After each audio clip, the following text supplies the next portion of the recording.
పేద మధ్యతరగతి ప్రజల కోసం ఏపీ సర్కార్ మరో కీలక నిర్ణయం తీసుకుంది. సరికొత్త ఇన్సూరెన్స్ స్కీమ్ అమలు చేయబోతోంది. నాణ్యమైన వైద్య సేవలను అందించేందుకు ఈ ఆరోగ్య బీమా పథకాన్ని అమలు చేయాలనుంది. ఇంతకీ కొత్త ఇన్సూరెన్స్ స్కీమ్తో లాభాలేంటి? ఎన్ని లక్షల రూపాయల ఆరోగ్య బీమా వర్తిస్తోంది? ఆరోగ్యశ్రీలో కీలక మార్పులు చేసేందుకు ఏపీ ప్రభుత్వం రెడీ అయ్యింది. ఈ ఏడాది నుంచి కొత్త ఇన్సూరెన్స్ స్కీమ్ను తీసుకురానుంది. పేద మధ్యతరగతి కుటుంబాలకు ఏటా 25 లక్షల వరకు ఆరోగ్య బీమా పథకాన్ని అందుబాటులోకి తీసుకురానుంది. ఈ ఆరోగ్య బీమా పథకాన్ని ఈ ఏడాది ఏప్రిల్ నుంచి అమలు చేస్తామని ప్రభుత్వం ప్రకటించింది. ఇందుకోసం ఆరోగ్య శాఖకు 19,264 కోట్ల రూపాయలను బడ్జెట్లో కేటాయించారు. హెల్త్ ఇన్సూరెన్స్ స్కీమ్ కింద మధ్యతరగతి పేద ప్రజలకు ఎలాంటి ఖర్చు లేకుండా కార్పొరేట్ వైద్యం అందించనున్నారు.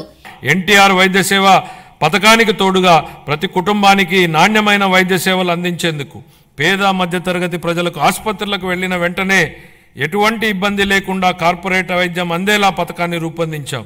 దీనిలో భాగంగా ప్రతి కుటుంబానికి 25 లక్షల రూపాయల ఆరోగ్య బీమా పథకాన్ని అందుబాటులోకి తీసుకొచ్చేందుకు మా ప్రభుత్వం ప్రణాళికలు చేపట్టింది.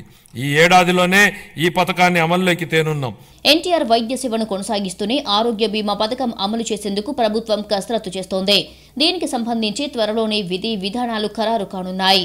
ప్రస్తుత రోజుల్లో ఆసుపత్రి ఖర్చులు భారంగా మారాయి. దీంతో ఏపీ ప్రభుత్వం ఈ కొత్త ఇన్సూరెన్స్ పేద మధ్యతరగతి ప్రజల్లో వైద్య ఖర్చుల భారాన్ని తగ్గించనుంది. మెరుగైన ఇన్సూరెన్స్ కవరేజ్ ద్వారా రాష్ట్ర ప్రభుత్వం ప్రజలకు అత్యంత ప్రయోజనకరంగా ఉంటుందని వైద్య నిపుణులు అభిప్రాయపడుతున్నారు.